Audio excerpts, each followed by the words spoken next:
Lumbar degenerative disc disease, or DDD, is defined simply as the wear and tear of intervertebral discs that act as cushions for the spine. This wear and tear may result from normal aging, or may be due to long-standing trauma. DDD typically begins with tears in the outer ring of the disc, or annulus, and can lead to a decrease in the water content of the soft gel center of the disc, or nucleus pulposus. Disc degeneration can lead to disc bulging, development of bone spurs or osteophytes, and loss of disc space height and/or alignment. This can lead to nerve impingement and result in pain caused by pinched nerves.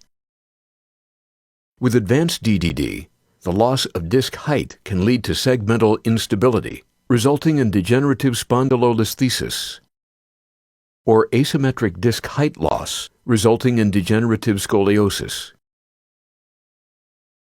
The advanced degenerative changes affecting the discs, facet joints, and surrounding soft tissues can result in foraminal or canal narrowing, also known as degenerative stenosis.